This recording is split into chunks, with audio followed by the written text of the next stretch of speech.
तो ये कंपनी पढ़नी चाहिए या नहीं पढ़नी चाहिए, ठीक है। ये कंपनी आपको पढ़नी चाहिए या नहीं पढ़नी चाहिए, कुछ मत करो, ये सब खत्म है कहानी। सबसे पहले सीधे चले आओ यहां पे प्रॉफिट लॉस स्टेटमेंट पे, सिंपल इतना। इसमें सबसे पहली चीज है केवल इसके ऊपर नजर डालो बस, टॉप लाइन पे कंपनी की, ठीक है। क्या हो रहा है देखना, 90, 124, 300, 400, 500, 600, 700, 800, भाई साहब क्या शानदार टॉप लाइन है। इतना देखा, कितनी देर लगी, 5 सेकंड। ऑपरेटिंग प्रॉफिट सेकंड चीज है, माइनस में था 24, 54, 91, 123, 125, कॉन्टिन्यूसली बढ़ रहा है ऑपरेटिंग प्रॉफिट। ये इंपॉर्टेंट क्यों है, कोई कंपनी अच्छी कंपनी तभी होगी जब उसका माल बिक रहा होगा। कंपनी का अगर माल नहीं बिक रहा है तो कंपनी कचरा है। अगर कंपनी का माल बिक रहा है साल दर साल, इसका मतलब कंपनी बढ़िया है, ठीक है। तो सबसे पहली चीज हो गई कि कंपनी का माल बिक रहा है। दूसरी चीज हो गई, अगर कंपनी का माल बिक रहा है तो जेब में पैसा आ भी रहा है कि नहीं, कि केवल जेब से पैसा जा ही रहा है, ठीक है। जैसे हमारे सेकंड वाले चैनल पे हो रहा है, हम केवल लोगों की सैलरी दे रहे हैं, उसमें अर्निंग कुछ नहीं हो रही है, ठीक है। तो सेकंड चीज है, कहां से मिलेगा आपको, ऑपरेटिंग प्रॉफिट से। ऑपरेटिंग प्रॉफिट के बाद तीसरी इंपॉर्टेंट चीज है मार्जिन, 5% से लेके 14%, कॉन्टिन्यूसली अप ट्रेंड के अंदर है। इसके बाद सीधा कंपनी का नेट प्रॉफिट। क्यों, हो सकता है कि ऑपरेटिंग प्रॉफिट आ रहा है आपका, लेकिन जो आपने उधार ले रखा है उसके उधार चुकाने में चला जा रहा है। सीधे यहां देखो नेट प्रॉफिट बढ़ रहा है, बढ़िया, गुड। इसका मतलब है कि जेब में पैसा लेके ये आदमी जा रहा है। इतना हो गया। यहां के बाद सीधे यहां चले आओ, कंपनी का शेयर कैपिटल ऑलमोस्ट स्टैटिक है। कंपनी का कैश रिजर्व 70 से 100 से 150 से 500 से 541, कैश रिजर्व बढ़ रहा है। कंपनी की बोरोइंग 34 से 9 रुपए, बोरोइंग कम हुई है। इसके बाद सीधे यहां चले आओ, रिटर्न ऑन कैपिटल एम्प्लॉयड 5% से 21% से 31% से 25%, बस इतना चाहिए केवल। इसका मतलब है कंपनी बढ़िया है। कौन कौन से चीजें दोबारा बताते हैं, दोबारा से ध्यान से देखना इसको, ठीक है। सेल्स लगातार बढ़ती होनी चाहिए, ऑपरेटिंग प्रॉफिट लगातार बढ़ता होना चाहिए, मार्जिन्स लगातार बढ़ते होने चाहिए, नेट प्रॉफिट कॉन्टिन्यूसली बढ़ता हुआ होना चाहिए। Balance sheet, share capital almost static हो, कैश रिजर्व लगातार बढ़ रहा हो, बोरोइंग्स कॉन्टिन्यूसली घट रही हो, कैश कन्वर्जन साइकिल स्टैटिक हो, वर्किंग कैपिटल डेज बहुत ज्यादा ना बढ़ रहे हो। इन दोनों को अगर छोड़ भी दो, रिटर्न ऑन कैपिटल एम्प्लॉयड या तो स्टैटिक या बढ़ रहा हो। 2 मिनट से ज्यादा नहीं है और हम बताते हैं ये कंपनी बहुत बढ़िया है, ठीक है। अब इसके डिटेल में चलें थोड़ा सा। कितनी देर लगी इस चीज को करने में, कितनी देर लगेगी आपको।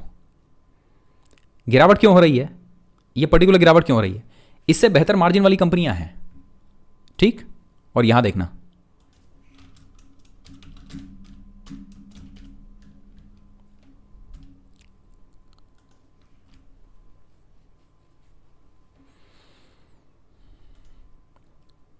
मजेदार चीज है ये देखना, इस कंपनी का एनुअल रिपोर्ट पढ़ना, ये पता चले कि आखिर इनका जो प्रोडक्ट है उसका मार्केट के अंदर कितना मार्जिन पड़ा हुआ है।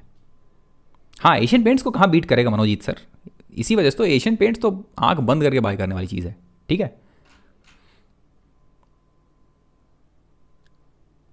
हो गया। I am not interested in your second channel so I am out, shark tank, okay Mukund sir, ठीक है। अब एक सिंपल सी चीज देखो आपकी, अगर आपके पास में एशियन पेंट्स हो तो क्या आपको इंडिगो पेंट्स पढ़नी चाहिए। अगर आपके पास में पिडिलाइट है तो क्या आपको हिंदुस्तान एडहेसिव पढ़नी चाहिए। आंसर है बिल्कुल पढ़नी चाहिए, एकदम 100%। क्यों, क्योंकि ये जो बड़ी कंपनियां हैं ना, ये कंपनियां बेसिकली आपके पोर्टफोलियो को स्ट्रेंथ देती है। जब मार्केट गिरेगी तो ज़्यादा नहीं गिरेगी, लेकिन ये भागती बहुत तेज नहीं है। आपको जो कम टाइम में ज़्यादा रिटर्न देता है ना, वो होती हैं ये छोटी कंपनियां। इसलिए आपको ये कंपनी पढ़नी चाहिए, क्योंकि मौका अपॉर्चुनिटीज इन्हीं कंपनियों में होता है 5 गुना, 6 गुना, 10 गुना हो जाने का 2 साल 3 साल के अंदर, ठीक है। सो अब सिंपल से क्वेश्चन का आंसर, इसको और आगे डिटेल करें, पढ़ें इसको, या कि कोई नई कंपनी। अरे भगवान भैया, ट्विटर पे जो फोटो है वो हम नहीं है महाराज, गलती कर दिया यार फोटो डाल के। आज के बाद ट्विटर पे कोई फोटो नहीं डालेंगे।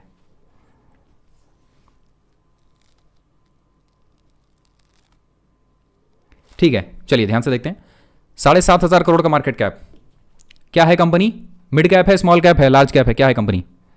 7,500 करोड़ का मार्केट कैप, स्टॉक का पी 98 का है। ओहो, कंपनी तो बहुत महंगी है। इतना गिरने के बावजूद कंपनी महंगी है, तो कंपनी सस्ती कब होगी। कंपनी सस्ती तब होगी जब इसका अर्निंग पर शेयर और ज़्यादा आ जाएगा, यानी कि कंपनी अभी भी महंगी है। 98 का पी चल रहा है भाई, गलत बात है ये। अच्छा, पी का मतलब तो मालूम है ना, पी का मतलब मालूम है ना, 1 रुपए की चीज़ के लिए आप कितने रुपए देने को तैयार हो, ये पी बताता है। अगर 30 का पी चल रहा है तो इसका मतलब है कि जिस चीज़ की वैल्यू 1 रुपए है उसके लिए आप 30 रुपए देना चाह रहे हो। जिस चीज़ की वैल्यू 1 रुपए है उसके लिए आप 30 रुपए देना चाह रहे हो, ये होता है 30 का पी। तो अगर 98 का पी है, 98 का, दैट मीन्स कि इस चीज़ की वैल्यू 1 रुपए है लेकिन आप 98 रुपए दे रहे हो। अब तय कर लो कि आप कितनी वैल्यू दोगे इसकी, ठीक है। तो इसको छोड़ देते हैं हम लोग, वैल्यूएशन को छोड़ देते हैं। रिटर्न ऑन कैपिटल एम्प्लॉयड बढ़िया 24 का, आरओई 18 का, बुक वैल्यू 124 का, और कंपनी इस समय ट्रेड कर रही है 1600 पर। भाई साहब ये तो अदानी ग्रीन हो रखा है। 124 का बुक वैल्यू है और कंपनी ट्रेड कर रहा है 16। यार खत्म है तो भाई साहब, 10 गुने से ऊपर, 12 गुना, 12 दूना 24, हाँ 11 गुने पर कंपनी ट्रेड कर रही है।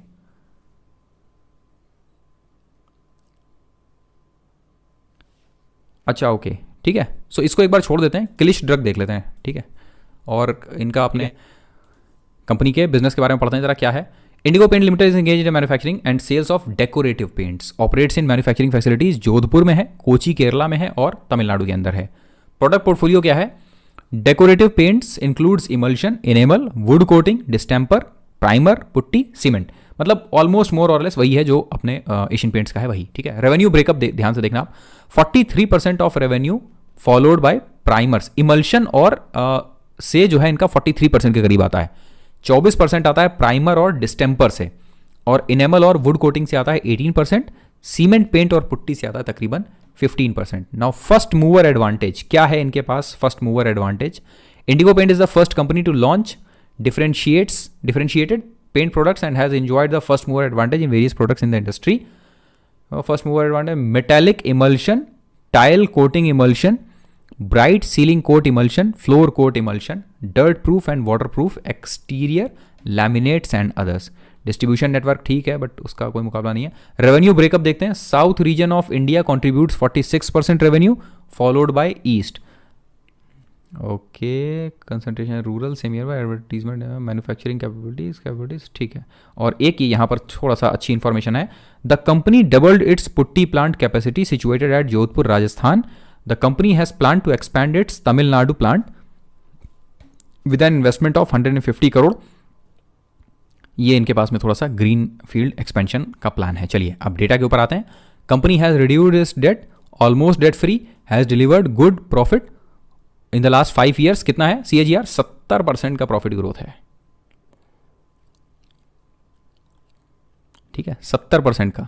और कंपनी की बुक वैल्यू से इस समय जो ट्रेड कर रही है वो 13 पर है। मतलब ये हमने आज तक अपने सामने इतने महंगी कंपनियां नहीं देखी हैं। मतलब हमको याद नहीं है कि जब इतनी महंगी कंपनीज कभी देखी हूँ सामने। खैर वो अदानी ग्रीन छोड़ दो आप तो, ठीक है। आमतौर पर इतनी महंगी कंपनीज नहीं आती हैं सामने, कंपनी बहुत महंगी है। और दो the companies reporting repeated profits is not paying out dividend, ठीक है, डिविडेंड की जरूरत नहीं है हमको। सेल्स कंपनी की ध्यान से देखिएगा, 90 करोड़, 124, 300, 400, 536, 600, 700, 872। कॉन्टिन्यूसली कंपनी की सेल्स ग्रोथ बढ़ रही है और लगभग कितना, करीब करीब 20% की दर से बढ़ रही है। तो देखते हैं जरा सेल्स ग्रोथ कहीं दिखाया है इन्होंने, कंपाउंडेड सेल्स ग्रोथ, हाँ लगभग पिछले 3 सालों में 20% और 5 सालों में 40% की दर से बढ़ रही है। That is good. Operating profit company का कॉन्टिन्यूसली स्टडी तरीके से बढ़ा है, स्पेशली पिछले 4 से 5 सालों में 24 करोड़ से बढ़ के अभी 125 करोड़, करीब करीब 5 गुना हो गया है, ठीक है। मार्जिन्स 6% से बढ़कर 12-14% के करीब, लगभग डबल। और कंपनी का नेट प्रॉफिट 3 करोड़ से बढ़कर 74 करोड़, बहुत ड्रास्टिक चेंज आया है कंपनी के नेट प्रॉफिट के अंदर। इसकी मेन वजह है एक तो कंपनी का इंटरेस्ट कॉस्ट कम हुआ है और कंपनी का ऑपरेटिंग प्रॉफिट बढ़ा है, मतलब बहुत ही बुरी तरह से बढ़ा है यार। ओके, चूंकि शुरुआती कॉस्ट बहुत कम थी इस वजह से, हाँ ये तो होना ही था, ठीक है। शेयर कैपिटल कंपनी का 47 करोड़ से बढ़कर 48 करोड़ और शुरुआत थी 3 करोड़ की, ठीक है, कोई बात नहीं। कैश रिजर्व कंपनी का तकरीबन 70 करोड़ से बढ़कर 541 करोड़, तो 7 छंग 42, 7 8 56, 8 गुना करीब कैश रिजर्व हुआ है। और बोरोइंग कंपनी की कम हुई है। ये इस कंपनी को थोड़ा सा री रेट करना चाहिए था इस जगह पर। 1 मिनट, इसका IPO कब आया था? फरवरी 21 में, तो री रेट होने का कोई चांस ही नहीं था। अर्निंग पर शेयर एक बार हम देखें जरा, फिर बताते हैं आपको। ओके ठीक है। हुआ क्या है, इंटरेस्ट कॉस्ट कम हुई है कंपनी की, और नेट प्रॉफिट कंपनी का कॉन्टिन्यूसली बढ़ा है ना। उसके बाद कंपनी का earning per share almost static है 15 के करीब, ठीक है। देन बोरोइंग जो है कंपनी की वो कम हुई है, और इसके साथ में एक चीज समझिएगा, पता है इस कंपनी के री-रेट होने का केवल एक ही तरीका है, और अब ये कंपनी और महंगी होगी। रेट्स गिरेंगे अगर, उसके बाद इनके मार्जिन्स में आएगी कटौती, क्योंकि क्रूड के दाम बढ़े हैं। अभी निकट भविष्य में इस कंपनी के अंदर हाथ लगाने वाला नहीं होगा, ठीक है ना। इसको आप केवल अपने रडार पर रख सकते हैं, बट अभी इसके अंदर हाथ लगाने वाला नहीं होगा। उसकी वजह अभी आपको धीरे धीरे आगे पता चलेगी, ठीक है। कैश फ्लो कंपनी का पिछले 4 सालों के अंदर पॉजिटिव हुआ है, और केवल पॉजिटिव नहीं हुआ है, cash flow from operations continuously बढ़ा है, 27 करोड़ से बढ़कर तकरीबन 121 करोड़, ठीक है। और इसके बाद में कैश कन्वर्जन साइकिल कंपनी का ऑलमोस्ट नेगेटिव के अंदर है, बढ़िया है। डिमांड इतनी ज़्यादा है कि कंपनी का कैश कन्वर्जन साइकिल माइनस के अंदर है, बढ़िया है। और वर्किंग कैपिटल डेज ठीक है, मतलब 5 दिन, 16 दिन, 15 दिन ऑलमोस्ट जस्टिफाइड है। और return on capital employed company का 5% से बढ़कर तकरीबन 25%, जो कि एक अच्छी खबर है। प्रमोटर्स के पास कंपनी का तकरीबन 54% है, और पब्लिक के पास 32%। इसमें इंपॉर्टेंट चीज़ है FIIs के पास में 10% है, ठीक है। ये देखने वाला है कि किसके किसके पास में है, बड़ी क्वांटिटी किसके पास में है। गवर्नमेंट ऑफ सिंगापुर, नोम्यूरा भी इन्वेस्टेड है इसके अंदर, अबू धाबी इन्वेस्टमेंट है, ओके, ये लोग तो रेगुलर हैं। देन DIIs की कोई इन्फॉर्मेशन नहीं है ना। अब ये एक बड़ी मज़ेदार चीज़ है, ठीक है, क्या है, Asian paints, Indigo paints is down from IPO। हाँ, अब इसमें एक बड़ी मज़ेदार चीज़ है, क्या कि ये कंपनी अपने साथ इसी मार्केट के अंदर एक शानदार पीयर रखती है। देखिए, ये वो पर्टिकुलर पार्ट है जिसको हम लोग अभी तक डिस्कस नहीं कर रहे थे। आपने ये चीज़ ध्यान दी, पिछले 2-3 दिनों में हम लोगों ने चावला सर मत दीजिएगा, ये 25-75 करोड़ वाली कंपनी ये लोग संभाल नहीं पाएंगे, ठीक है ना। यहाँ मत डिस्कस करिएगा, ठीक है। इनको 5000 करोड़ या कम से कम 500-600 करोड़ के ऊपर रखते हैं वहाँ, ठीक है। अब एक चीज़ ध्यान रखिए कि पीयर कंपैरिजन हम लोगों ने अभी तक नहीं किया था, अब पीयर कंपैरिजन की ज़रूरत यहाँ पर पड़ेगी। क्यों? क्योंकि इस मार्केट के अंदर सिर्फ यही एक पर्टिकुलर प्लेयर नहीं है, इससे बढ़िया प्लेयर आपके पास में और अवेलेबल हैं। कौन कौन से? बर्जर पेंट सीधे हम लोग के पास में है, एक्जो नोबल, कंजाइन एरोलैक और एशियन पेंट्स तो खैर सबके फादर यहाँ पर ऊपर अवेलेबल हैं ही, ठीक है। तो इंडिगो पेंट जहाँ मार्केट कैप 7000 करोड़ का लेके बैठा हुआ है, वहाँ पर एशियन पेंट्स 2.25 लाख करोड़ का मार्केट कैप लेके बैठा हुआ है, ठीक। अब इसके साथ में अगर आप मार्जिन्स ध्यान से देखिए तो इंडिगो के मार्जिन्स यहाँ पर 14% के करीब हैं, एशियन पेंट्स के मार्जिन 16% हैं। सेल्स वॉल्यूम जो है वो पिछले 5 सालों का एशियन पेंट्स तकरीबन 8% का है और इंडिगो के पास 42% का। ये एक बड़ी मजेदार चीज़ है, लेकिन बेस छोटा है इंडिगो का, ये ध्यान रखिएगा। Return on capital employed Asian paints का 34% का है और इंडिगो का 24 है। जरा एक चीज़ सोचो आप, 2.25 लाख करोड़ का मार्केट कैप लेके एक company return on capital employed 34 का मेंटेन कर रही है। आप सोचो कि उस कंपनी की स्ट्रेंथ कितनी तगड़ी होगी, ठीक।